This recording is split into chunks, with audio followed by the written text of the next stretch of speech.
Mesdames et messieurs, bonjour et bienvenue dans cette minute pédagogique consacrée au spectacle écrit, réalisé et conçu par Pascal Rambert en collaboration avec Éric Méchoulan, philosophe. Il s'agit du spectacle Une micro-histoire économique du monde, dansée. Alors pour analyser ce spectacle, je vous propose dans un premier temps quelques remarques concernant le metteur en scène Pascal Rambert, puis quelques informations concernant le philosophe auquel il a fait appel pour ce spectacle, Éric Méchoulan, puis une réflexion sur le projet qui les unit tous les deux. Dans un deuxième temps, nous étudierons la scénographie proposée par Pascal Rambert, de manière à l'appréhender de manière un peu plus aisée. Et enfin, je vous proposerai quelques pistes pédagogiques vous permettant de mieux apprécier le spectacle.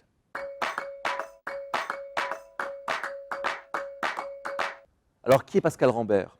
Auteur et metteur en scène, Pascal Rambert passe par l'école de Chaillot, sous la direction d'Antoine Vitez. En 1980, il débute sa carrière avec des pièces de Marivaux, de Buchner ou encore de Dario Fo. Et c'est en 1984 qu'il créera sa propre compagnie, la Side One Posthume Théâtre. Compagnie qui lui permet justement de mettre en scène ses propres textes, lui qui aime justement alterner entre mise en scène et écriture.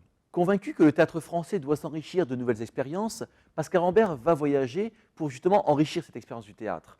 C'est ainsi qu'il ira au Japon, qu'il travaillera au Japon, aux États-Unis, qu'il enseignera aussi dans des universités américaines ou encore à l'Institut dramatique de Damas. Par ailleurs, de 2004 à 2006, il entre en résidence à Bonlieu, scène nationale d'Annecy, et arrivera donc au théâtre de Gennevilliers pour prendre la succession de Bernard Sobel, le fondateur, en 2007.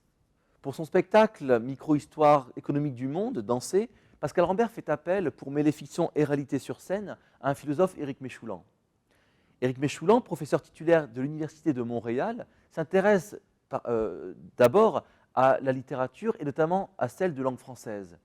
Il s'intéresse ensuite à l'esthétique littéraire et l'esthétique philosophique et se tournera progressivement aussi vers une réflexion sur la littérature d'Ancien Régime et sur la France d'Ancien Régime, ainsi que sur l'histoire de la culture.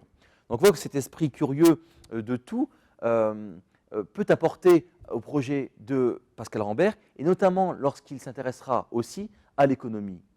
En effet, Éric Méchoulan s'intéresse beaucoup à l'économie et va d'ailleurs publier dans les semaines qui viennent un ouvrage d'économie intitulé L'économie inadaptée, travail immatériel et émancipation.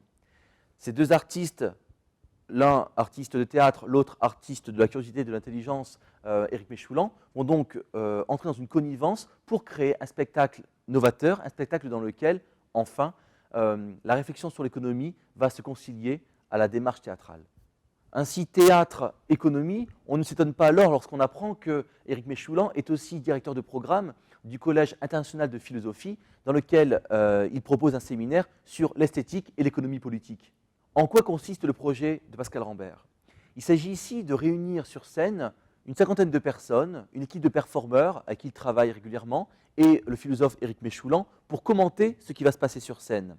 Alors, ici, lorsque se mêlent l'esthétique, le théâtre et l'économie, c'est dans une volonté de permettre aux spectateurs de comprendre l'évolution de la société, l'histoire économique, au regard de ce que nous sommes actuellement. C'est-à-dire que comment comprendre, comment saisir ce que nous sommes devenus à la lumière d'une histoire économique précise. C'est en cela justement que Éric Méchoulan va commenter cette performance scénique de manière à nous informer un petit peu de cette évolution de l'économie. On est passé de cela à cela, et cette chaîne de causes-conséquences peut expliquer notre situation actuelle. Alors vous imaginez bien que si cette mise en scène, ce travail, cette performance nous évoque l'histoire économique de 1700 à nos jours, donc la crise aux subprimes, il ne demeure pas moins que ça a nécessité de la part d'Éric Méchoulan et de Pascal Rambert des choix dans l'histoire économique. Évidemment, on ne peut pas tout dire. C'est en ça que c'est intéressant aussi, parce que ce travail de mise en scène et ce travail d'écriture correspond aussi à une démarche particulière qui fait place aussi à la subjectivité dans le choix de ces événements et de ces changements dans l'économie de la société. Évoquons maintenant la scénographie. Alors cette scénographie est extrêmement particulière. D'une part, parce que sur scène figurent donc une cinquantaine d'amateurs, dont 16 choristes issus du Valenciennois préparés par un chef de chœur. D'autre part, ces amateurs, ce qu'il faut savoir, c'est qu'ils sont aussi issus de toutes catégories sociales, et qu'ils sont issus aussi de toutes origines, ce qui permet encore une fois de refléter le monde sur le plateau. C'est-à-dire qu'encore une fois, et là c'est sans doute l'intention de Pascal Rambert, c'est de montrer que le monde est ici mis sous forme de métaphore de synecdoque sur la scène en tant que telle. Chacun vient incarner une partie du monde, chacun vient incarner aussi le dialogue entre les catégories sociales, les origines, et donc tout compte fait refléter aussi l'histoire économique du monde. On peut dès lors s'intéresser sur la forme que prendra ce fait que sur scène se côtoient donc amateurs, performeurs et un philosophe. En fait, il s'agira de courtes scénettes qui sont surthéâtralisées, vous pourrez constater par vous-même, de courtes scénettes qui reprennent donc certains moments de l'histoire économique. Donc ces courtes scénettes se font dans l'espace avec les comédiens amateurs qui viennent ici proposer des sortes de chorégraphies tout en exposant leur corps brut dans une lumière surexposée. Donc c'est encore une fois cette image d'un petit monde, d'un microcosme qui est mis sur scène, petite histoire économique, encore une fois, du monde, avec en contrepoint les commentaires récurrents du philosophe Éric Méchoulan. C'est-à-dire qu'encore une fois, on a l'illustration par la mise en scène et on a les commentaires qui viennent expliquer, somme toute, cette chorégraphie d'ensemble des amateurs, des performeurs et de la chorale présente sur scène. Alors, quel décor pour cette mise en scène? Vous allez voir, très surprenant, il s'agit tout simplement d'un immense cube, enfin d'une immense pièce blanche, donc peinte de blanche, qui crée une sorte d'effet un peu galerie dont la surexposition extrême permet de mettre en valeur chaque individu dans l'ensemble.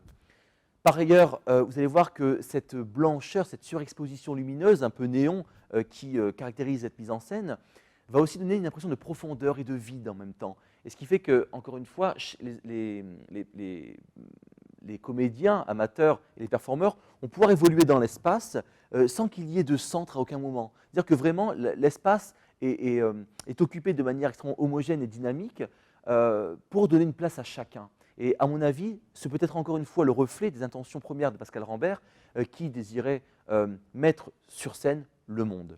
Vous pourrez constater d'ailleurs que la mise en scène et l'espace scénique est doublé puisque la mise en scène a lieu sur les deux plateaux du Phénix, celui de la grande salle et celui du studio, ce qui donne à peu près une profondeur de 40 mètres. Alors imaginez un petit peu cet espace dans lequel vont évoluer les 50 comédiens amateurs, la chorale et Éric Méchoulan. Tout ça va donner une impression d'immensité quand même dans cette exposition lumineuse. Alors par ailleurs, ce qui me paraît aussi intéressant d'évoquer, c'est que lorsque Pascal Rambert évoque son travail, il l'envisage d'un point de vue avec un vocabulaire cinématographique, puisqu'il dit lui-même, je le cite tout simplement, avoir travaillé sur le principe du montage cinématographique. Alors, vous allez voir qu'ici, ces effets de mouvement, ces effets aussi de réel dans un espace surthéâtralisé vont accentuer encore cet effet cinématographique. Qu'en est-il de la distribution? Alors, au-delà des amateurs qui viennent donc recouvrir la scène de leur corps brut dans un mouvement particulier, des relations de proximité et d'éloignement, nous avons les scénettes qui sont proposées, qui sont en fait mises en scène par une équipe qui travaille depuis très longtemps aussi avec Pascal Rambert. Alors d'une part, nous avons Clémentine Barre, qui est comédienne, qui a d'ailleurs travaillé sous la direction de Georges Lavaudan, mais aussi de Bernard Sobel, donc le fondateur du théâtre de Gennevilliers. Alors, ce qui est intéressant aussi, c'est qu'elle a travaillé beaucoup avec Robert Wilson aux États-Unis, et on voit encore une fois cette intention de Pascal Rambert de s'intéresser aussi à ceux qui ont des démarches autres que celles du théâtre français, ceux qui sont allés voir ailleurs. Après Clémentine Barre, nous avons aussi Kate Moran, qui est danseuse et comédienne. Nous avons aussi Cécile Musitelli, qui est danseuse et qui a d'ailleurs fait beaucoup de doublage de films. Et enfin, nous avons aussi Virginie Vaillant, qui a beaucoup travaillé avec Antonin Ménard notamment, mais aussi David Bobet, que vous avez pu voir récemment avec Philippe Voyageur pour la mise en scène d'Hamlet, et enfin avec Pascal Rambert dans d'autres travaux. Voilà, après avoir évoqué le parcours de Pascal Rambert, l'intervention d'Éric Méchoulan et le projet, après avoir aussi donné quelques éléments de la scénographie, je vous propose maintenant quelques pistes pédagogiques vous permettant de mieux apprécier le spectacle. Alors déjà, ce qui peut être intéressant a priori avec les élèves, c'est de voir comment vont se côtoyer la réalité et la fiction. En effet, j'en parlais tout à l'heure pour la scénographie notamment, mais lorsqu'on voit que le metteur en scène va préférer mettre sur scène des amateurs, une quarantaine d'amateurs, au sein de performeurs déjà bien habitués au théâtre évidemment, et un philosophe qui vient commenter les choses.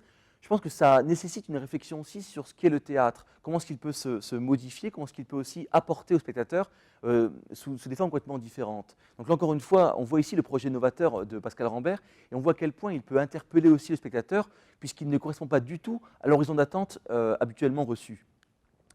D'autre part, ce qui peut être intéressant aussi pour ceux qui emmènent des élèves qui font l'option économie, c'est d'étudier avec eux tous les différents éléments qui composent cette histoire de l'économie. C'est-à-dire qu'on peut très bien envisager, par exemple, de travailler sur les coffee shops de Lloyd, les assurances, qui d'ailleurs, pour Méchoulan, renvoie déjà à la gestion de la peur, donc une sorte de théâtralisation déjà des choses. On peut aussi travailler sur Karl Marx, sur Adam Smith. Ces derniers sont d'ailleurs évoqués dans le spectacle de Pascal Rambert. Alors là, bien sûr, c'est à vous de voir un peu justement comment l'économie et le théâtre peuvent se rencontrer sur scène, comment le théâtre et l'économie peuvent aussi articuler une réflexion commune, et comment l'un peut dire l'autre. Enfin, ce qui peut être intéressant aussi dans cette démarche de Pascal Rambert, c'est de voir aussi comment est-ce qu'il parvient à se soustraire au didactique, puisque vous verrez que ce n'est pas un projet qui est là pour vous donner une culture de l'économie de manière complètement didactique. Au contraire, ici, il y a presque une sorte de fête de l'économie, j'ai envie de dire, une fête théâtrale qui vient dire l'économie sans assommer le spectateur. Et ça, je pense que c'est aussi une démarche extrêmement intéressante, puisqu'on est à la frontière entre le didactique du coup niais et le pur spectacle divertissant. Et là, à mon avis, encore une fois, on touche du doigt une autre façon d'apprendre le théâtre pour les élèves. Par ailleurs, vous pouvez aussi voir avec vos élèves comment s'articule aussi le travail des amateurs au sein des performeurs et de Éric Méchoulan. C'est-à-dire que voir comment aussi ces amateurs-là vont traiter la chorégraphie et comment est-ce que le corps va pouvoir retranscrire les choses. Encore une fois, je le disais tout à l'heure dans la scénographie, ces amateurs qui sont sur scène travaillent sous forme de chorégraphie, dans une écoute permanente de l'autre, une écoute et une attention particulière aussi au corps de l'autre. Donc c'est encore une fois un théâtre qui n'est pas uniquement dans le mot, puisque justement il y a quand même le chant, il y a quand même la musique, il y a aussi le mouvement, mais c'est un théâtre qui va accentuer le fait de gestuel. Et à mon avis, il faut exploiter ce travail du corps sur scène. Alors enfin, pour conclure justement sur ces pistes pédagogiques, je vous invite, pour ceux qui ont des terminales en économie par exemple, de réfléchir aussi sur les propos d'Éric Méchoulan concernant cette mise en scène, ce spectacle de Pascal Rambert. Alors je vous donne cette citation qui me semble intéressante et que vous pouvez trouver aussi assez facilement. Méchoulan dit « Le théâtre n'est pas une métaphore du monde, c'est le monde qui a pris un masque de théâtre pour mieux dire. Je ne suis pas qu'économie et la valeur n'est pas seulement finance. » Alors vous voyez qu'encore une fois, ici, Éric Méchoulan vient interroger le théâtre aussi dans sa relation économie et voir ce qu'on peut faire de l'homme. Parce que bien entendu, vous l'avez bien compris, il s'agit quand même d'une critique, un peu, enfin pas une critique, mais en tout cas d'un constat de ce que nous sommes, nous, devenus pauvres, qui ne comprenons même pas comment nous le sommes devenus, dans cette histoire économique dans laquelle le mouvement vient écraser, accabler justement l'homme et la société. Bien voilà, je vous remercie d'avoir écouté cette mine pédagogique consacrée au spectacle de Pascal Rambert et consacrée donc à son spectacle une micro-histoire économique du monde dansé. Alors si vous désirez plus de renseignements, je vous invite à me contacter sur turquet@lephoenix.fr. Quoi qu'il en soit, n'oubliez pas qu'exploiter un spectacle avec vos élèves, c'est aiguiser leur esprit critique et en faire des spectateurs actifs.